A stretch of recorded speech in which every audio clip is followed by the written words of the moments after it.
안녕하세요. 이브닝 투자쇼 고수의 박민영입니다. 저희 매주 화요일 이 시각 찾아와서 여러분의 재무설계 고민 함께 나누고요. 또 재무설계를 현명하게 하는 방법들을 고민하고 있습니다.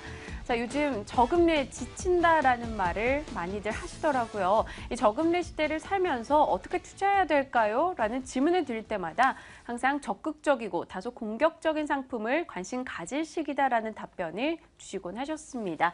그만큼 여러분이 매주 화요일 이 시각 저희와 함께 하시면서 TV 시청 꼭 해주셔야 되는 이유일 것 같은데요. 오늘도 여러분에게 좋은 투자 전략 그리고 재무 설계를 나눠드리도록 하겠습니다.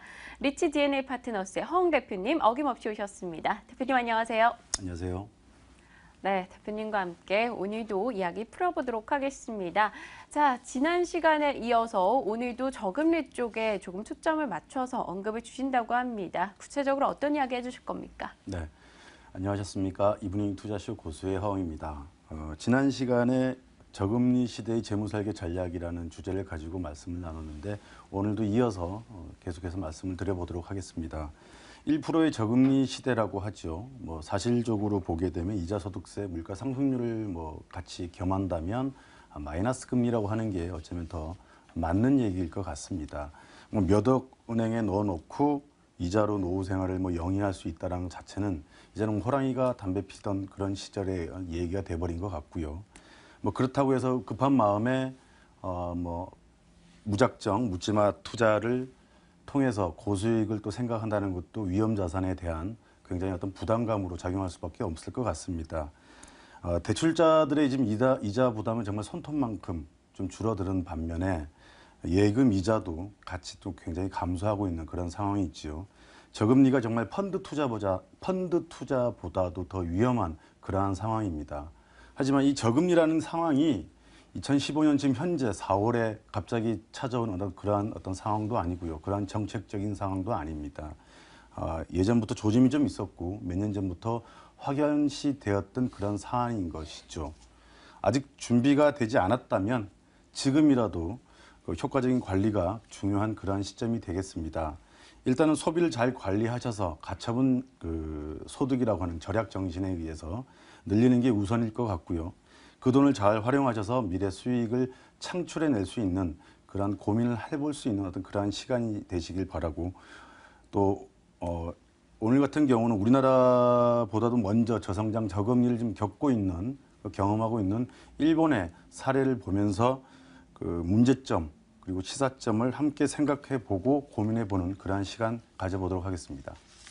네, 타산지석이라고 하죠. 우리보다 먼저 저성장 저금리 시대를 걸어가고 있는 일본의 흐름을 보면서 그 안에서 배울 점은 배우고 또 버릴 점은 과감하게 쳐내면서 대책을 고민해 보도록 하겠습니다. 오늘도 굉장히 도움되는 내용들 가득할 것 같네요. 본격적으로 시작해 보죠. 재무 설계로 이어갑니다.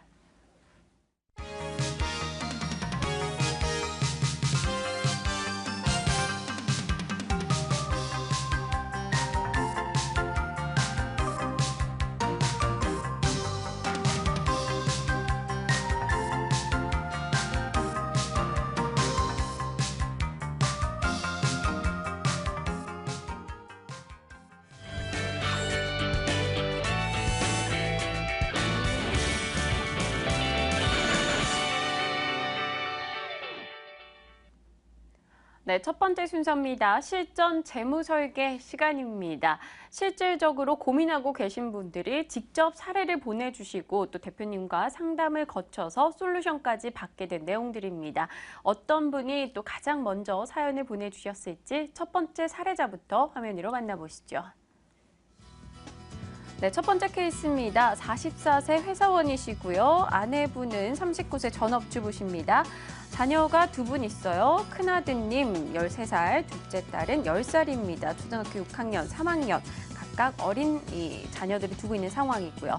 자, 수입을 보면요. 급여가 350만 원, 생활비 150만 원, 교육비가 100만 원이고요. 대출 상환 금액이 20만 원, 그리고 남편 용돈이 30만 원, 보험료가 32만 원에 연금과 적금이 각각 10만 원씩 들어갑니다. 총 지출액이 352만 원으로 역시나 급여를 한 2만 원 정도 초과하는 상황이네요. 그럼 구체적인 내용들을 한번 보면요. 부채가 주택담보대출 1억 1,400만 원이 있고요. 이 자산은 아파트 5억 원, 예금은 3,200만 원, CMA가 3천만 원이고요. 연금이 1,000만 원입니다. 2009년에 퇴직금을 중간정산 6천만 원가량을 받았다라는 점도 눈에 띄고 있습니다. 네, 44살의 이 직장인 가장의 사례입니다. 아직 자녀분들은 초등학생으로 좀 어려요. 그런데 교육비가 100만 원이나 들어가고 있다라는 점 가계에 다소 부담이 되지 않을까 싶습니다. 또 어김없이 퇴직금을 또 중간정산을 했기 때문에 이 노후에 대한 걱정이 크지 않을까라는 생각도 드는데요. 구체적인 문제점 한번 들어보도록 하죠. 대표님, 어떤 점이 가장 눈에 띄셨습니까? 네, 지금 뭐 말씀하신 대로 교육비 부분, 네. 재무 설계를 진행하다 보면 약간의 민감한 사안 중에 하나가 이 교육비 부분인데요. 네. 저 역시나 중3, 그다음에 초등학교 6학년, 초등학교 2학년의 자녀들이 세 자녀가 있는 어떤 부모 입장에서 이 재무 설계를 진행하는 과정의 교육비 부분을 참 말씀드릴 때 그 가계들과 많은 어떤 얘기들이 오가는 그 중에 하나가 이 교육비 부분입니다. 네. 350만 원의 급여 중에서 지금 100만 원 정도의 지출이 있다고 한다는 것 자체가 이게 좀 많으냐 적으냐라는 것을 사실 이게 어떤 수치적인 면으로 말씀드릴 수가 사실 저는 없다고 생각이 듭니다. 뭐 이분 같은 경우에 두 자녀가 지금 초등학생임에도 불구하고 100만 원이 들어간다. 그래서 이게 지금 많이 들어가서 지금 가게에 그냥 부담을 느끼고 있는 상황이냐, 뭐 아니냐 이런 상황을 삼자적 입장에서 판단하는 게 사실 어불성설이 아닐까 이런 생각이 드는데요. 하지만 이분 같은 경우 제가 말씀드렸던 건 같이 어떤 고민을 하다가 말씀드렸던 부분은 이러한 거죠. 좀 약간 지금 세대와 또 우리 나중에 아이들의 이 세대가 과연 부모들의 부양의 어떤 생각을 얼만큼 할 것이냐, 이 세대 변화를 좀 생각해 볼 수 있는 좀 냉철한 어떤 판단이 좀 필요하다는 그런 생각이 듭니다.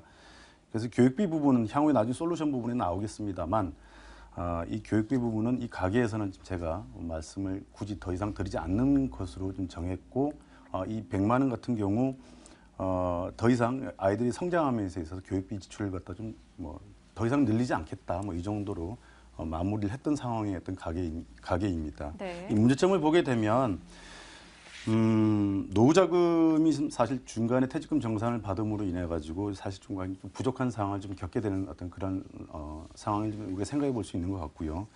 퇴직 당시에 57세 퇴직 당시에 생각하게 되면 약 6천만 원 정도 퇴직금이 수령이 예상이 되고 있습니다.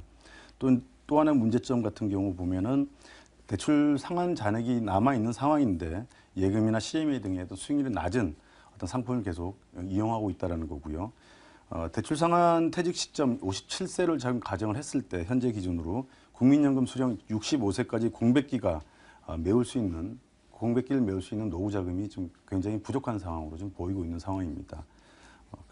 또 자녀들의 어떤 경제적인 어떤 독립적인 상황에서 본인의 어떤 59세 그리고 둘째 자녀가 다행히 딸입니다만 약 25세 정도 대학을 졸업한다, 24, 5세 정도 대학을 졸업한다고 했을 때 이미 이 본인이 은퇴가 지금 맞은 상황이라는 게 약간의 문제점으로 좀 보이고 있습니다.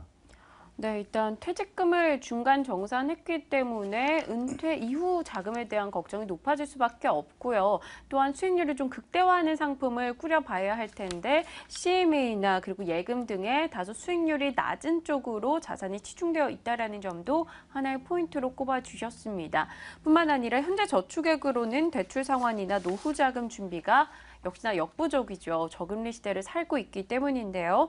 이를 잘 메꿔서 또 수익률도 한번 크게 높여볼 수 있을 만한 솔루션을 고민해 보도록 하겠습니다. 자, 대표님, 그럼 해결책을 드려야 될 텐데요. 수익률을 좀 키울, 은퇴를 조금이나마 안전하게 해줄 방법이 있습니까? 네, 한번 찾아봐야겠죠. 네. 예. 이분 같은 경우 좀 전에 말씀드린 것처럼 퇴직금 중간 정산으로 인해 가지고 퇴직 시에 약 6천만 원 정도가 수령이 예상이 되고 있고요. 사례자 같은 경우는 현재 57세 퇴직을 하고 나서 65세까지 공백기, 국민연금 수령 시에까지 8년간의 공백기 메울 수 있는 자금이 지금 굉장히 부족한 상황이라고 말씀드렸었는데, 자, 이것을 딱히 어떤 상속 재산이 따로 있는 상황이 아닌 어떤 이 가계 입장에서 보게 되면 국민연금 수령 전에 연금으로 쓸 수 있는 건 주택연금이 가장 지금 유력하게 보이고 있습니다. 눈에 띄는 거는 만약 퇴직 시까지 대출 잔액 1억 갚지 못한다고 가정을 했을 때 주택으로 주택연금 60세까지 개시해서 받는다라고 가정을 또 하게 되고요. 주택이 현재 지금 5억 정도가 시세가 나오는데 대출자는 1억 제하고 4억을 종신연금으로 받게 됐을 때 연금액이 매달 월 76만 원 정도 연금 수령이 예상이 되고 있습니다. 만약 퇴직한 후에 200만 원 정도의 생활비를 계속 필요하게 된다면 현재 저축액으로는 퇴직 시까지 3천만 원 가량의 자금 밖에는 만들지 못하게 되기 때문에 65세 연금 수령을 하게 되기까지 8년 동안 8천만 원 정도의 부족 자금이 발생하게 되게 되죠. 대출자의 상환에 필요한 1억과 노후자금 8천만 원 부족액 만들기 위해서는 매달 90만 원 가량의 지금 저축액이 지금 필요한 상황입니다. 그런데 현재 가지고 있는 예금 CMA에 있는 6,200만 원 이 자금을 연 4% 정도 기대 수익률을 가지고 투자를 하시게 된다면 퇴직 시까지 약 1억 2천만 원 정도 자금을 만들 수 있을 것으로 예상을 하고 있고 네. 마찬가지로 퇴직 시까지 연 4%의 수익률을 목표로 해서 매달 30만 원을 적립해 나간다면 추가로 약 6천만 원 정도 자금을 만들 수 있을 것으로 내다봅니다. 따라서 생활비하고 교육비 좀 지출을 줄여서 한 달에 20만 원 정도 저축액을 좀 더 만들어서 지금 저축하고 있는 적금 10만 원과 합쳐서 정식 펀드든 변액 상품이든 투자식 형태를 투자형 상품에 가입을 해서 노후자금 또 노후 부족 자금에 대한 재원도 마련하고요. 또 납입하고 있는 연금은 노후의 여유자금으로 계속 운용해서 쓸 수 있도록 유지하는 것으로 솔루션을 제공했습니다. 대출 상환 잔액이 있는 상태에서 대출 이자보다 낮은 수익률 예금, CMA 등이 지금 현재 이분들이 계속 저축을 하고 계시는 상황인데 예금과 CMA에 있는 자금을 더 적극적으로 활용을 함으로써 대출 상환을 좀 더 빨리 앞당길 수 있는 그런 상황을 좀 만들어 볼 수 있을 것을 권유를 했고요. 그래서 2%대에 머물러 있는 수익률을 좀 더 올릴 수 있도록 4% 정도 기대 수익률을 가지고 ETN이나 ETF, ELS 펀드 등의 분산 투자하는 방안도 권유해 드렸던 그런 가계입니다. 네, 알겠습니다. 일단 예금이나 CMA 부분에서 이 목표 수익률을 조금 더 높일 수 있게 포트 전략을 다시 한번 꾸려주셨고요. 생활비나 교육비 지출을 줄여서요. 20만 원씩 더 저축을 하되 그것을 투자 수익이 나는 상품 쪽으로 좀 권유를 해주셨어요. 그 상품으로 꼽아주신 게 적립식 펀드나 또 변액 상품 쪽으로 투자해보자라는 언급을 주셨고요. 보유자금을 채권이나 ETN, ETF, ELS 저희 또한 지난 시간에 공부들을 한번 해봤었던 상품이었죠. 이쪽에 또 분산 투자하는 방안도 제시가 되고 있습니다. 자, 그럼 변경 후 전략을 좀 살펴봐야겠죠. 화면으로 금액 적으면 한번 살펴보도록 하겠습니다. 일단 생활비 부분에서 조금 줄어들었어요. 기존에 150만 원이었는데 130만 원으로 20만 원이 줄었습니다. 교육비 동일, 대출 상환이나 남편 용돈분까지는 동일하게 흘러가고 있고요. 보험료도 같죠. 연금은 10만 원, 근데 적금이 10만 원 들어가던 것 대신해서 적립식 펀드가 30만 원으로 맞춰졌습니다. 앞서 생활비에서 20만 원을 세이브해서 이쪽으로 옮겨놓은 상황이고요. 자, 그렇다면 자산 부분 한번 들어가 볼까요? 부채는 1억 1,400만 원 그대로겠죠. 아파트 5억 원에 ETF가 추가가 됐습니다. 2천만 원, 회사채 2천만 원에 주식형 펀드 2천만 원, 다만 임의식이라는 점 기억하시고요. 기존에 예금이 3,200만 원 정도 있었는데 이게 없어지고 ETF나 회사채, 주식형 펀드로 조금 수익을 높일 수 있는 상품 위주로 꾸려주셨다는 점 참고하시길 바랍니다. 네, 첫 번째 케이스 만나봤습니다. 아직 어린 자녀를 두고 계셨고 퇴직금을 중간 정산했다라는 점에서 은퇴 후 생활에 대한 불안감이 있었는데요. 그 부분에 대한 리스크를 조금 덜어낼 수 있는 재무 설계 챙겨주셨으니까요. 이 사례자분께서 꼭 방송 보시면서 그 해답 가져가셨으면 좋겠네요. 자, 두 번째 케이스 만나봐야겠죠. 화면으로 열어보겠습니다. 네, 재무설계 실전 케이스 두 번째입니다. 54세 회사원이세요. 아내분은 역시 전업주부시고요. 자녀 두 분 동일합니다. 하지만 앞선 사례보다 자녀들의 연령이 좀 올라왔어요. 20대 초반 대학생 자녀 둘입니다. 자, 자산을 볼게요. 주택은 3억 5천만 원, 이 32평짜리고요. 현재 거주주택입니다. 또 투자형 주택이 있으세요. 아파트 1억 5천만 원, 20평대고요. 토지는 1억 원, 금융자산은 연금으로 3천만 원이 있는 상황입니다. 부채는 담보대출 1억 5천만 원, 기타 2010년에 퇴직금 중간 정산을 하셨네요. 현재 급여 보겠습니다. 500만 원이시고요. 생활비 250만 원, 교육비 100만 원, 보험료 68만 원, 대출이자 44만 원에 연금저축이 30만 원 들어가고 있습니다. 총 지출은 492만 원으로 8만 원 정도 급여 대비해서 덜 쓰고 계신데요. 그래도 이건 한 달에 결혼식 한 번 들어오면 축의금으로 금방 나갈 돈이니까요. 이분도 좀 꼼꼼하게 짚어볼 필요가 있겠습니다. 네, 54세 직장인 분이십니다. 한 달 급여는 500만 원 정도신데 역시나 중간에 퇴직금을 정산을 받으신 상황이고요. 눈에 띄는 건 부동산이나 이쪽 자산이 좀 많이 있지 않나라는 생각이 듭니다. 그래도 문제점이 있을 것 같아요. 어떤 점 눈에 띄셨나요? 네, 지금 또 말씀해 주셨는데 베이비 부머들의 우리나라 자산 현황을 보게 되면 실물 자산이나 금융 자산의 비중이 8대 2 정도까지 상황에 치솟고 있었던 어떤 그러한 우리나라의 어떤 그 상황을 그대로 보고 있는 어떤 그러한 가계라고 보시면 될 것 같습니다. 부동산 자산 굉장히 비중 크고요. 경제활동 시간 많이 남지 않은 상황에서 지금 부채가 있다는 게 좀 문제점으로 보입니다. 또한 또 퇴직 시가 58세로 지금 잡혀 있습니다. 물론 이분 같은 경우도 좀 대기업이기 때문에 약간 1, 2년 정도 계속 늘어날 것으로 예상은 되고 있습니다만 현재 시점으로 한 58세 정도 잡았을 때 국민연금 그 기간과의 어떤 수령 기간과의 어떤 공백기 정도 좀 해서 현금 흐름의 문제점 또 생각해 보셔야 될 것 같고요. 또 보험이 좀 오래전에 가입한 보험들이 몇 개 갖고 계시는데 이게 늘어나는 수명에 대비해서 질병 보장에 대한 부분이 굉장히 미흡한 상황입니다. 보험 부분을 보게 되면 좀 금액이 좀 큰데요. 나중에 좀 설명을 다시 드리겠습니다만 이게 근래에 또 보험을 가입하신 그런 어떤 그 상황도 네. 있기 때문에 보험료가 좀 굉장히 좀 높게 좀 책정이 되어 있습니다.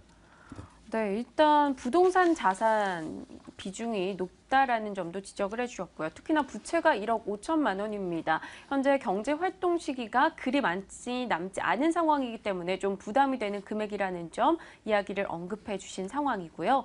또 두 번째 문제점도 지적을 해주셨어요. 역시나 퇴직금 중간 정산, 퇴직 후에 소득 공백기에 대한 리스크가 좀 있다라고 이야기해 주셨습니다.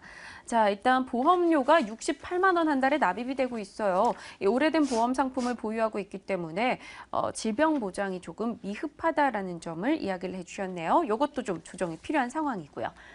자, 그렇다면 해답을 고민해 봐야겠죠. 그에 따른 솔루션 어떻게 내려주십니까? 네, 이분 같은 경우는 지금 현재 그 총 자산의 6억 3천만 원 중에서 6억 원이 지금 부동산 자산으로 지금 잡혀 있습니다. 그 5년 전 또 시세 차익 생각하고 그리고 또 사셨던 그 매입한 토지가 아직까지 그대로 가고 있는 상황의 가격이 또 투자 목적으로 구입한 아파트 또한 기대와는 다르게 지금 현재 계속 그 당시와 비교했을 때 가격이 변동은 지금 거의 없습니다. 최근 들어 전세난으로 실구매자들의 신규 주택 분양하거나 또 구매에 나서는 흐름들이 있기는 합니다만 아직 우리나라처럼 베이비 부머의 자산 중에서 부동산 비중이 말씀드린 대로 좀 굉장히 높고 더군다나 베이비 부머 세대의 은퇴가 이미 시작되었고 이분 같은 경우도 곧 이제 은퇴가 진행돼서 그런 분인데 인구는 줄어들기 시작하는 나라에서 장기적으로 주택 가격이 하락할 가능성이 높은 것이죠.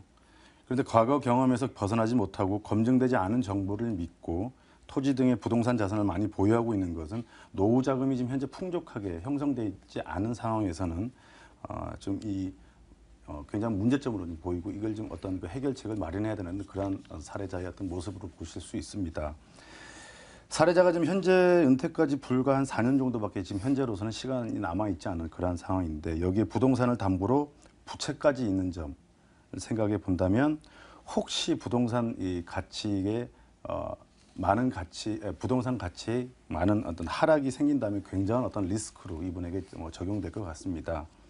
따라서 자녀들이 이제 독립 후 거주할 주택을 줄여갈 계획을 가지고 있다면 퇴직 전까지 현재 거주하는 주택은 처분하고 대출을 상환하고 나머지는 즉시연금이나 월 지급펀드에 가입해서 퇴직 후에 국민연금 수령까지 은퇴자금으로 쓰도록 하시고 또 토지 또한 특별한 사용 목적이 없이 시세 차익을 생각한다고 한다면 퇴직 전까지 처분해서 대출 상환 자금으로 쓰도록 하시는 게 맞습니다. 저금리 시대 부동산 투자 같은 경우는 가능한 빚지지 마시고요. 빚내야 한다면 정말 장기로 생각하고 있다면 고정금리로 가시는 게 맞고 이게 지금 수익형 부동산 쪽으로 선회하시는 그런 투자 방법을 가져가시는 게 좋으실 것 같습니다. 이 경제활동 시간이 많이 남아있지 않는 상황에서 부채가 지금 있는 거 이것도 지금 문제점으로 말씀드렸었는데 퇴직 시까지 부채는 모두 상환하는 것을 목표로 잡으셔야 됩니다. 노후의 연금에 의존해 살아간다고 한다면 이 부채 상환이라는 게 큰 부담으로 작용할 수밖에 없기 때문에 그런 거죠.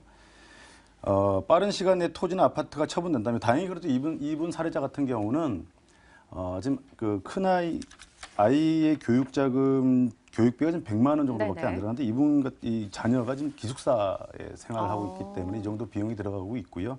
또 이분 사례자의 생각도 지금 현재 살고 거주하고 계시는 이 주택을 처분하시고 토지도 좀 처분하려고 하는 그런 생각을 좀 갖고 계십니다. 다행히. 그래서 지금 현재 매매를 위해서 어떤 준비를 좀 하고 지금 그런 상황이기 때문에 이분 같은 경우는 이제 매매가 된다고 한다면 매각이 된다고 한다면 부채 상환하는 것이 아마 가장 훌륭한 어떤 솔루션의 한 방법이지 않을까 이런 생각이 듭니다. 네. 그렇게 되면 이제 대출 이자로 매달 지출하게 됐던 44만 원에 대한 지출도 이제 줄어들게 될 것이고요. 그렇죠. 네. 이 대출이 줄어든다고 한다면 이 비용도 퇴직 시까지 적립식 펀드 가입 등으로 활용하시게 되면 좀 더 노후를 위한 준비 자금으로 좀 더 원활한 어떤 상황이 더 만들어질 수 있을 것으로 보고 있습니다. 퇴직금 중간정산 받아갖고 지금 퇴직 시 수령액이 5천만 원이 예상되고 있는데요. 58세부터 수령하는 64세까지 또 공백기 약 6년여 동안의 현금 흐름이 약간의 문제가 발생될 수 있는 것으로 또 말씀드렸었는데 문제점을 가지고 자녀들이 퇴직 시까지 어느 정도 독립할 수 있는 그래도 그 나이고요. 대기업에 계시면서 이 두 자녀의 지금 학자금이 지금 지원이 되고 있는 상황이다 보니까 교육비 부분 100만 원 지출됐던 부분도 상당히 지금 이분 앞으로 노후를 준비하는 상황으로 만들어갈 수 있는 어떤 그런 상황이 될 것으로 보고 있습니다. 만약 대출 상환하고 거주주택을 처분하여서 소규모 주택으로 거주지를 옮긴다면 남는 여유자금 3억, 노후자금으로 만들어 볼 수 있을 것으로 내다보고 있고요. 네. 몇 가지 포트폴리오 생각해 본다면 첫째 2억 규모로 수익형 부동산 등으로 한 약 5% 정도의 수익률 기대하면서 월 100만 원 가량의 임대소득 발생시키고 나머지 1억 정도는 즉시 연금이나 월 적립식 펀드 등을 통해서 월 소득을 창출시킬 수 있도록 권유해 드렸습니다. 네, 알겠습니다. 일단 주요했던 이 포인트 간략하게 한번 짚고 가겠습니다. 거주 주택을 기존에 한 3억 5천만 원 정도였어요. 그것을 처분을 해서 일단 남아있는 부채, 대출부터 갚아버리자라고 이야기를 주셨어요. 대신에 나머지는 즉시 연금 혹은 월 지급식 펀드에 가입하자라는 언급을 주셨고요. 가장 중요한 목적은 이제 남아있는 4년간 이 퇴직 시까지 부채를 모두 상환할 것이라는 점을 강조를 해주셨습니다. 대출 이자액으로 내고 있었던 44만 원을 적립식 펀드를 가입을 한다던가 다른 투자 상품 쪽으로 활용하자라는 이야기 주셨고요. 그렇게 되면 이 토지 매각과 함께 여유 자금이 좀 확보가 되는데요. 그럴 경우에는 즉시 연금이나 적립식 펀드 혹은 수익형 부동산 쪽으로 관심을 높여보자라는 이야기를 주셨네요. 자, 간략하게 변경 후 전략 한번 확인을 해봐야겠죠. 금액적으로 어떤 변동이 있는지 잘 한번 추적해 보시길 바랍니다.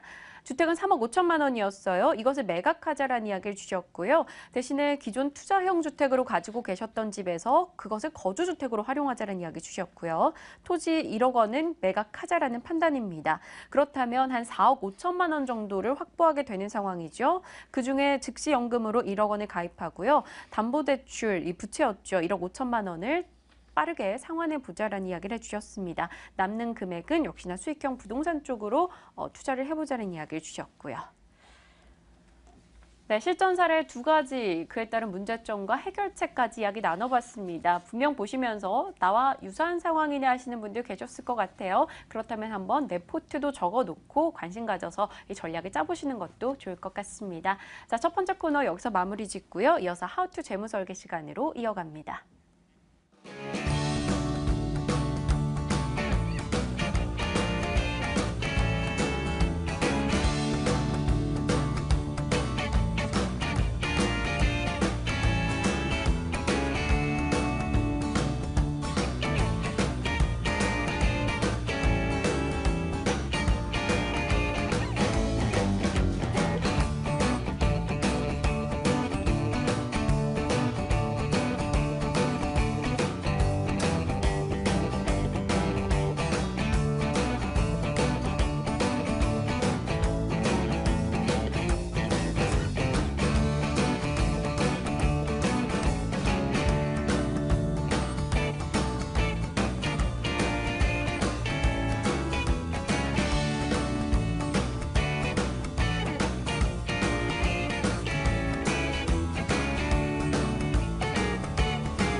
네, 하우투 재무설계 시간입니다. 오늘 저희가 강의해드릴 순서는 지난 시간에 이어서 이 저금리 시대를 살아가는데 해야 하는 똑똑한 재무설계 전략을 공개해 드릴 겁니다. 오늘도 굉장히 알찬 내용들이 준비되어 있다고 하는데요. 특히나 초저금리 시대를 우리보다 조금 더 일찍 맞이해서 오래 끌어가고 있는 일본의 사례를 통해서 자세하게 진단해 보도록 하겠습니다. 지난주에도 저희가 금리 이야기를 해봤습니다, 대표님. 그런데 그 당시에 금리가 이렇게 낮은 기조를 유지하고 있는 이유가 있다라면서 몇 가지 언급을 해주셨는데요. 지난 방송 보지 못하신 분들을 위해서 다시 한번 간략히라도 정리해 주신다면요. 저금리가 이런저런 이유가 많이 네. 있겠죠. 많이 있을 텐데 그 중에 하나가 이 인구 구조 변화에 기인하는 어떤 그런 하나의 현상을 대표적으로 말씀드리게 되다 보면 저금리 저출산이라는 그 문제가 이 현재 고령화 저출산이라는 이 문제 자체가 여러 가지 장기적으로 문제를 일으키게 될 텐데 이 저금리라는 것 또한 그 중에 하나로 보시면 될 것 같습니다. 고령화 사회가 된다라는 게 경기 순환이 축소가 되고요. 또 기업의 설비 투자가 축소가 되면서 고령층은 안전자산에 대한 선호도가 높아지게 되고 채권 투자에 대한 활성화가 이루어지면서 채권 가격이 상승하게 되고 그럼 또 수익률이 하락하게 되고 그러면서 채권 연계된 금리들이 지속적인 인하가 이루어지면서 저금리 상황이 계속적으로 가게 되는 것이 계속적으로 네. 순환이 계속적으로 이루어지는 어떤 그런 상황이 되겠죠. 또 하나 단순하게 이제 한국은행의 통화 정책에 따라서 시중 금리가 변동된다고는 하는데 이 또한 틀린 얘기는 아닙니다만 한국은행 역시도 향후 통화량 증가에 있어서 분명 이 고령화 사회의 영향을 받지 않을 수는 없을 것입니다.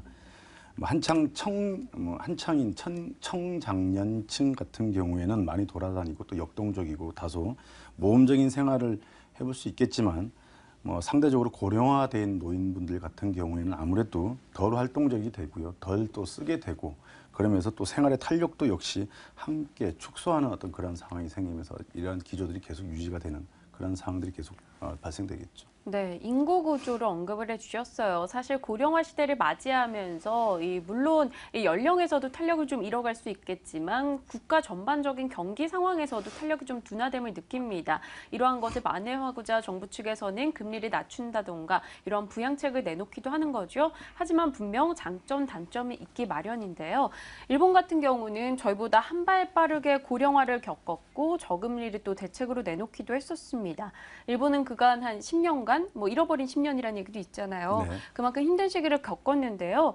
그 어려운 시기를 겪어나가던 일본에게서 저희가 배울 점이 있다면 어떤 것들이 있을까요? 네, 우리 일본도 마찬가지고 저희도 마찬가지인데 저금리 저성장 시대 투자 패러다임을 바꾸긴 바꿔야 될 텐데 또 지금 감이 잘 오지 않는 그런 상황인 거죠. 일본의 예를 잠깐 한번 우리가 먼저 경험했던 일본의 예를 보게 되면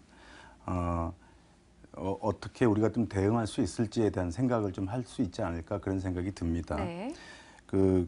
이 와타나베 부인이라고 하는 것은 그 신조가 일본에서 이제 나타난 그런 상황의 어떤 배경을 보게 되면 금리가 굉장히 저금리 상황에서 금리가 싼 엔화를 빌려서 그 수익이 높은 해외 자산에 투자를 해서 부를 축적했던 그러한 사람들을 지칭해서 이렇게 와타나베 부인이라는 신조어가 생겨났었는데요. 지금 이분들 같은 경우 그 당시에 그렇게 지칭됐던 사람들 같은 경우 보면 이자 수입, 월급으로 도저히 만족할 수 없던 상황을 해외 쪽으로 눈을 돌려서 투자를 하게 되는 그런 상황인 거죠. 예. 근데 처음부터 일본이 저금리가 본격화되기 시작하면서 처음부터 1990년대부터 일본이 해외 투자에 나선 것은 아니고요. 장기간 버블 이후에 주식과 부동산 자산 가치가 무너지면서도 현금과 예금에만 집착했던 처음에는 그러한 어떤 일본인의 상황이었습니다. 92년도에 2.7%였던 일본 정기 예금 금리가 97년도에는 0%대까지 내려갔지만 예금은 오히려 2,000조에서 약 3,000조까지 40% 이상이 더 급증하는 어떤 그러한 상황을 보게 됐고 도리어 이때 일본 가계 자산은 줄어드는 어떤 그런 상황을 결과를 낳았던 그런 시절이 있었습니다. 90년대 초저금리 경험하지 못했던 그런 네. 부적응 상황, 그러면서 위험 자산에 대한 두려움, 그리고 이 많은 자산을 가지고 있었던 사람들이 고령화의 노인들이었다는 어떤 그런 상황들이 어떤 처음에 이런 문제점들을 만들어냈겠죠. 그 싼 금리의 엔화 빌려서 자산에 투자하는 이 NK 트레이드라고 하는 이 상황이 나서기 시작한 게 그 시점인데 이때부터 저금리 기조의 공격적 투자성이 가장 강하게 나타났다고 전문가들이 많이 진단을 하고 있습니다. 사실 일본 같은 경우 보게 되면 1980년대 굉장한 호황을 누리겠던 그런 상황이었죠. 그 영향으로 주식과 뭐 부동산 시장이 과열되고 또 뭐 버블이 막 생기게 됐던 그런 상황이었는데 그러다 미국과 이제 플라자 합의를 통해서 엔화 가치가 굉장히 뭐 올라가는 상황이 생긴 거죠. 그리고 그 영향으로 수출이 또 둔화가 되고요. 정부 긴축 정책까지 펼쳐지게 되면서 경기와 자산 시장이 함께 침체의 늪으로 빠지고 말았던 그런 상황이 있습니다. 좀 전에 앵커께서도 말씀하셨지만 네. 잃어버린 10년 이 말은 정말 거품 경제 후유증의 대표적인 예로 거론되고 있고요. 요즘엔 최근 들어서 잃어버린 20년이라는 말이 바뀌어 쓰이기도 하면서 이 불황의 장기화를 반영하는 표현이 되고 있는 그런 상황이죠. 다시 우리나라는 약간 비슷한 사례적인 부분이기 때문에 말씀드리게 되면 수출 부진으로 경제가 침체된 일본의 저금리 상황이 일본 정부에서 양적 완화를 시도하였고 이로 인해서 사람들이 대출을 늘려가지고 소비를 지나친 소비를 뭐 해 나가고요. 또 부동산에 자금을 투자해서 부동산 가격이 급상승하게 되는 다시 그러한 어떤 결과를 가져오게 됩니다. 근데 일본 정부 같은 경우는 금리를 인상하고 거기에 맞춰서 부동산 대출을 억제하면서 급격하게 정책을 변화를 시키는데 그러다 보니까 일본의 부동산이 급락을 하게 되고요. 또 지나친 대출로 인해 파산하는 가정이나 이 기업이나 개인이 많아지게 된 거죠. 사실 이때부터 주식과 부동산이 폭락을 하게 되는데 이러다 보니까 사실상 이자가 없는데도 불구하고 은행에 돈을 맡기는 상황, 그저 은행에 돈을 맡기는 상황이 일본에서 벌어지게 되는 상황입니다. 실제로 2011년도 일본 대지진 후에 보게 되면 폐허 속에서 개인 금고가 무더기로 뭐 발견됐다는 뉴스가 들렸던 그런 상황이 그런 때가 있었는데 금리가 굉장히 낮았음에도 불구하고 이러한 개인들이 그저 은행에 돈을 맡긴다거나 아니면 장롱 속에 넣어두는 그러한 상황들 일본에서 계속 진행되었던 내용들이 있죠. 일본 가계의 금융자산이 지금 우리나라 돈으로 하게 되면 2억 원이 넘는다고 하는데요. 이 돈의 대부분은 거의 제로금리에 가까운 은행 예금에 들어가 있거나 장롱 속에 있는 일본 용어로는 이에노믹스라고 하는데 그러한 네. 상황으로 지금 현재 그 돈들이 다 들어가 있었던 과거의 모습을 우리가 잠깐 볼 수 있었습니다. 이런 기조 속에서 이제 탄생한 것이 어떤 금융상품인데 이게 월 지급식 펀드라는 게 있습니다. 이게 이제 1997년도 정도쯤에서 이제 나왔던 상품인데요. 매달 분배금을 지급해주는 펀드죠. 2000년서부터 쭉 이렇게 이어지면서 글로벌 금융위기 이외에는 계속해서 자금이 유입되고 있는 상황이고요. 인기가 있는 이유 중에 하나가 보게 되면 말씀드린 대로 이 상품의 특징적인 시중금리 이상의 분배금을 매달 지급해서 생활자금을 충당할 수 있도록 만들었다는 게 아마 가장 인기 비결의 한 부분인 걸로 알고 있습니다. 네, 알겠습니다. 일단 일본에서도 우리와 좀 비슷한 길을 겪었던 것 같아요. 하지만 우리보다는 조금 더 보수적인 이 모습을 띄었기 때문에 은행에다 애체하는 금액 비중이 상당한 것이 아직까지 이어지고 있는 상황입니다. 월 지급식 펀드가 그 대안점으로 하나의 인기 상품으로 떠올랐다는 점도 코멘트를 해주셨고요. 자, 그렇다면 우리보다 조금 더 앞서 이런 길을 걸어간 일본입니다. 그 안에서 그 해결해 나가는 과정에서 저희가 배울 점들이 있었을 것 같아요. 좀 눈에 띄는 점이 있습니까? 네. 재미있는 어떤 그 일본의 상황을 먼저 다시 말씀드리게 되면 네. 아마 우리나라랑 좀 비슷하다는 어떤 느낌을 받으실 수 있는 그런 상황들이 있을 텐데요. 제로금리가 시작된 일본 같은 경우에 선진국 국채 투자는 글로벌 소버린 투자 신탁이라는 게 한때 굉장히 유행했었습니다. 그리고 부동산에 간접 투자하는 리츠 펀드, 그다음에 곡물 수자원에 투자하게 되는 테마 펀드, 네. 그다음에 고금리를 주는 국가의 국제 펀드, 이런 식으로 계속 주목을 받아왔던 펀드들이 쭉 있는데 시차를 두고 국내에서도 좀 전에 말씀드린 것처럼 우리나라에서도 한때 유행을 했거나 유행을 하고 있는 어떤 그런 상품이라는 것을 알게 되실 거죠. 몇 해 전까지만 해도 국내 투자자들에게 인기를 모았던 그 브라질 국채에서도 일본에서 먼저 유행했던 그런 상품이고요. 일본에서는 달러화하고 헤아라의 단기금리 차이하고 그다음에 엔화와 헤아라의 환율 변동에 따른 이익까지 노린 상품으로 브라질 국채를 판매했던 그런 경험이 있는 그런 나라입니다. 네. 국내와 해외 금리차, 환율 변동으로 생기는 환차익까지 노리는 투자, 이 바로 와타나베 부인이 나오게 된 어떤 배경으로 볼 수 있는 상황이고요. 우리나라 같은 경우 보면 이제 말이 많은 김 여사라고 하는 그런 경우가 있죠. 굳이 일본의 어떤 그 전례적인 어떤 그 사례를 잠깐 말씀드리면서 우리나라의 어떤 저금리 상황에 어떤 네. 맞추어서 우리나라도 어떤 만약에 해외 자산 쪽에 눈을 돌리게 되고 관심을 가져야 된다고 한다면 저번 시간에 말씀드렸던 어떤 중국의 어떤 그 성장 가능성, 후강통이라는 부분도 잠깐 말씀드렸고요. 성강통 말씀드리면서 아직도 중국의 어떤 그 상승 여지가 어느 정도 남아 있다라고 생각하시면 될 것 같고요. 또 유럽 같은 경우 경기 침체에서 지금 회복으로 전환하고 있고 또 주가 부양에 대한 기대감도 상당히 좀 높기 때문에 전문가들 같은 경우는 지금 중국과 유럽 쪽으로 해외 쪽 투자를 생각하신다면 좀 더 공부를 통해서 한번 고려해 보실 만한 어떤 그러한 상황으로 생각하시면 될 것 같습니다. 네, 리츠펀드, 테마펀드, 그와 관련한 그 밖에 해외 국제펀드 등에 투자를 했었던 일본의 사례를 본다면 이 와타나베 부인이라고 지칭이 됐었습니다. 그런 쪽에 투자를 해서 수익이 냈던 이들을 지칭하는 거겠죠. 그처럼 국내에서도 이제 해외 쪽에 관심을 가진다면 이 후강통, 성강통 모멘텀을 가지고 있는 중국 쪽 혹은 유럽이라던가 조금 더 다른 해외 상품으로도 눈을 돌려 수익을 높일 필요가 있다라는 점 하나의 대안점으로 언급을 해주셨네요. 근데 아까 대표님이 언급하셨던 얘기 중에 월 지급식 펀드라는 말씀을 해주셨는데요. 그것도 좀 쏠쏠하지 않을까라는 생각이 듭니다. 그 탄생 과정에 대해서도 이야기를 해주셨으면 좋겠고요.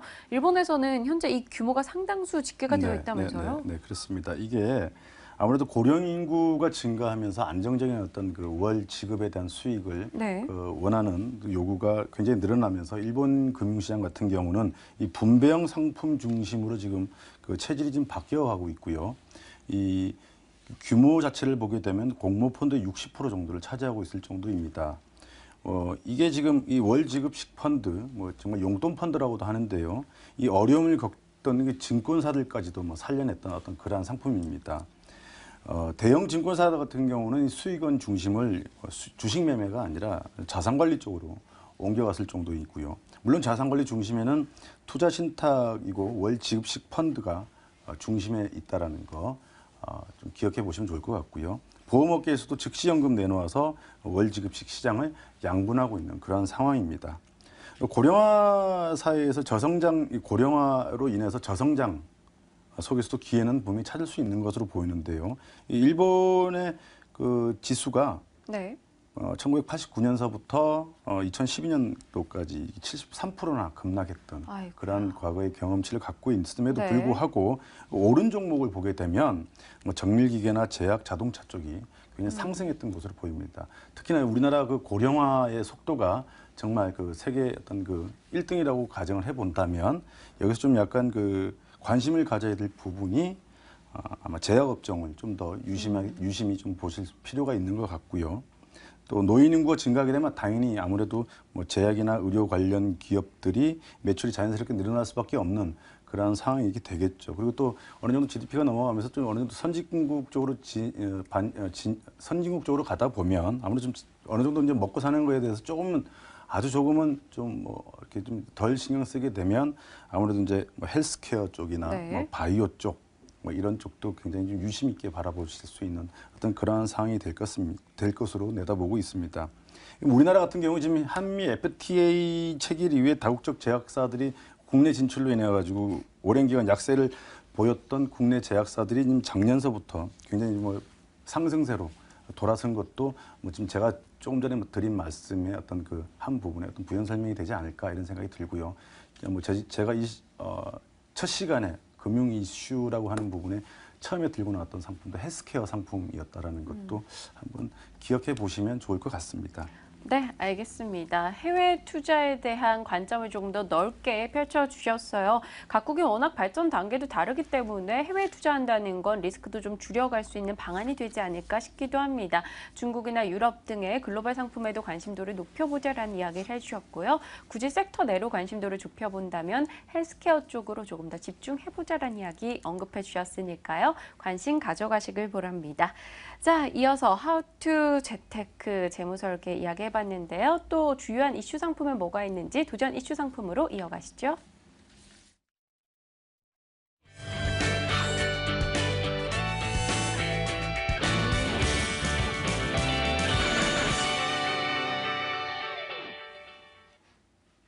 네, 지난주부터 저희가 저금리 이야기를 계속하면서 재무설계 꾸려드리고 있습니다. 사실 금리가 1%대 수준이에요. 물가 상승률이나 이자 부분까지 감안을 해본다면 마이너스 소득이나 마찬가지인 시대인데요. 그렇기 때문에 어디에 투자해야 되는지 많은 분들 고민하실 것 같습니다. 그와 관련된 이 영상 하나 준비를 해봤어요. 임명찬 기자가 정리해서 전해드립니다. 은행에 넣어뒀던 정기예금 1억 원을 이동시킨다는 가정으로 전문가의 도움을 받아 투자 포트폴리오를 짜봤습니다. 투자자가 안정적인 성향일 경우 금리 변동에 크게 구애받지 않는 단기 국공채와 원금 손실 가능성을 최소화하고 약 4에서 5% 정도의 수익률을 기대할 수 있는 지수형 ELS 위주로 투자 상품이 구성됐습니다. 이렇게 했을 때 모두 연 3에서 4% 정도의 수익률을 올릴 수 있을 것으로 전문가들은 예상했습니다. 리스크를 더 감내하더라도 조금 더 높은 수익률을 목표로 하는 투자자의 경우에는 ELS 비중을 높이고 고위험 고수익 주식형 펀드 투자를 추가했습니다. 기대 수익률은 5에서 7% 수준입니다. 다만 원금 손실의 가능성이 그만큼 커진다는 점을 주의해야 합니다. 전문가들은 초저금리 시대에 저위험 중수익은 기대하기 어렵다며 어쩔 수 없이 일정 부분 위험성을 감내하는 중위험 중수익을 향할 수밖에 없다고 조언합니다. 초저금리 시대를 맞아 예적금 이자 소득에만 의존하던 보수적인 투자자들도 이제는 인컴 펀드나 배당주 펀드, 지수형 ELS 같은 투자형 상품에 관심을 가져야 할 때입니다. 시중은행보다 금리가 0.5%포인트가량 높은 저축은행에 예금자 보호한도인 5천만 원씩 분산 예치하는 것도 방법입니다. 실질금리 마이너스 시대, 즉 은행 예적금만 들고 있어서는 재산이 감소하는 시대가 됐습니다. 개인별 투자 성향과 재정 상황을 고려한 자산 운용의 지혜가 필요한 때입니다. 머니투데이 방송 임명찬입니다. 네, 앞서도 살펴봤습니다. 배당주 채권, 부동산 투자 신탁에 투자해서 수익을 얻는 인컴 펀드에 최근 시중금리 1% 시대를 맞아서 돈이 몰리고 있습니다. 올해 들어서 66개 인컴 펀드에 총 1,080억 원의 자금이 순유입됐는데요. 지난해 같은 기간에 87억 원이 순유출됐던 과는 사뭇 다른 모습입니다. 왜 이렇게 관심도가 높을까요? 예적금 금리보다 높은 수익률을 얻을 수 있기 때문인데요. 최근 1년간 인컴 펀드의 수익률은 6.37%로 상당히 높았습니다. 예적금 금리보다 높다라는 점, 그리고 꾸준한 성과를 내고 있다라는 점이 하나의 포인트로 꼽히고 있습니다. 자, 우리나라뿐만이 아니에요. 외국계 운용사에서도 인컴 혹은 자산 배분 펀드에 관심을 높여가고 있습니다. 블랙록, 슈러더, 피델리티, JP 모간 자산운용 등 우리가 가장 많이 들어봤었던 운용사 측에서도 관심도를 높여가고 있다는 건데요. 머니투데이 더벨이 주요 9개 외국계 자산운용사의 대표 펀드를 집계한 결과 4개 운용사에서 모두 5개에 달하는 인컴 혹은 자산 배분 펀드를 대표 펀드로 추천하고 있는 것으로 나타났습니다. 국내 펀드 판매사에서도 인컴 펀드를 추천하는 경우가 많아졌다는 점, 시중에 관심이 높아졌다는 거겠죠. 네, 저금리에 상당수 지쳐있는 은퇴자들이 많은 관심을 보이고 있습니다. 인컴 펀드, 그 인기의 배경을 한번 짚어봐야겠죠.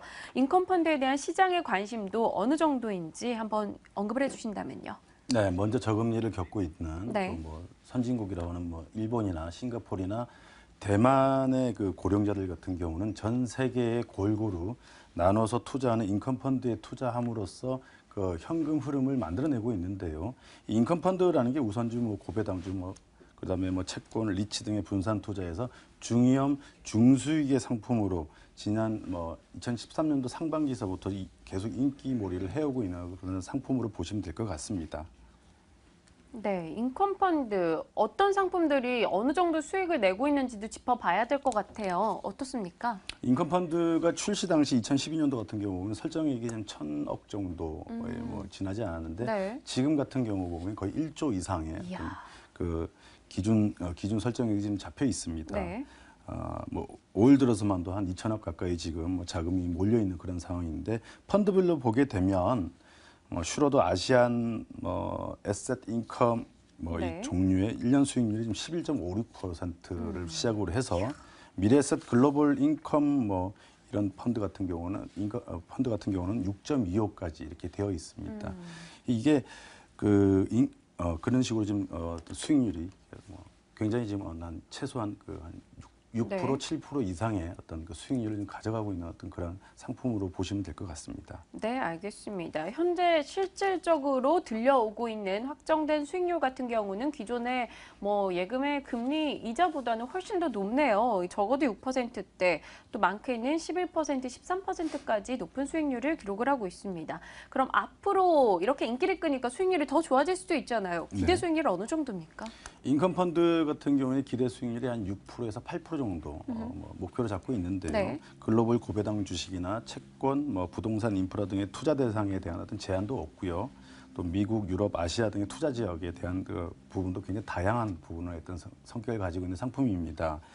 2013년도 같은 경우는 인컴 펀드 1년 수익률이 3%밖에 그치지 않았어요. 그때는 그 미국의 양적 완화 축소가 금리도 올리고 또 채권에서 손실 나는데 어떤 영향이 있었는데 그 이후로는 수익률을 좀 굉장히 회복한 상황이죠. 5년 정도의 장기 수익률을 보게 되면 인컴 펀드 같은 경우는 36.7%를 기록하고 있습니다.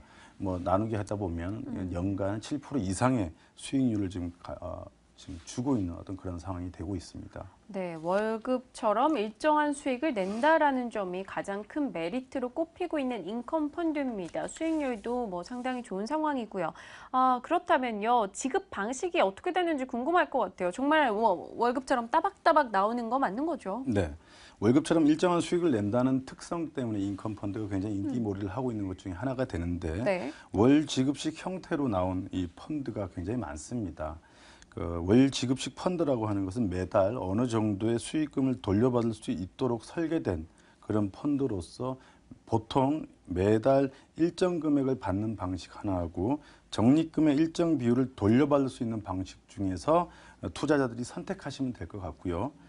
펀드 수익률이 마이너스인 경우에는 원금에서 모자라는 부분을 빼서 월 지급 형태로 주게 됩니다. 네, 알겠습니다. 인컴 펀드 일단 수익률도 괜찮고요. 지급 방식도 갖가지를 소개해 주셨어요. 그런데 중요한 건 세상에 완벽한 투자 상품이 어디 있겠습니까? 이 인컴 펀드도 분명히 좀 조심해야 되는 부분이 있을 것 같아요. 유의점은 없습니까? 투자 상품이기 때문에 당연히 있을 네. 수밖에 없겠죠. 같은 인컴 펀드라고 하더라도 투자 대상, 그다음에 투자 지역에 따라서 성과가 엇갈릴 수 있습니다. 배당과 이자 수익은 계속 들어오지만 주식, 채권 등의 자산 가격이 변할 수 있다는 거 꼭 염두에 두셔야 될 것 같고요. 글로벌 인컴 펀드에 투자하실 때 중요한 거, 제가 정말 당부드리고 싶은 것 중에 하나는 당장의 배당보다는 배당 지속성을 앞으로 보시고 앞으로 성장할 수 있는 저평가 종목에 투자하실 것을 저는 권해드립니다. 인컴 펀드마다 주식과 채권 등의 어떤 편입 자산 비중을 달리해서 주식의 펀드 자산의 절반 이상을 투자했을 경우에 주가 변동에 따라 위험이 높다는 것도 염두에 두셔야 할 것입니다. 네, 오늘 도전 이슈 상품은 저희 인컴 펀드 이야기해 드렸습니다. 현재 수익률과 기대 수익률 그리고 유의점까지 꼽아 드렸으니까요. 관심 있으신 분들이라면 한번 체크해 보시는 것도 좋을 것 같네요. 오늘도 재무설계 전략과 팁을 전해드렸는데요. 오늘 이 시각 수고해 주신 분은요. 리치 DNA 파트너스의 허웅 대표님이었습니다. 대표님 고맙습니다. 네, 복잡한 시대를 살아가고 있습니다. 좀 더 체계적이고 계획적인 삶을 설계하는 방법을 위해 저희가 매주 화요일 이 시각 찾아와서 인사드리고 있죠. 다음 주 화요일에도 여러분과 함께하면서 연령대에 맞는 재무설계 소개해드리도록 할게요. 시청해주신 여러분 고맙습니다.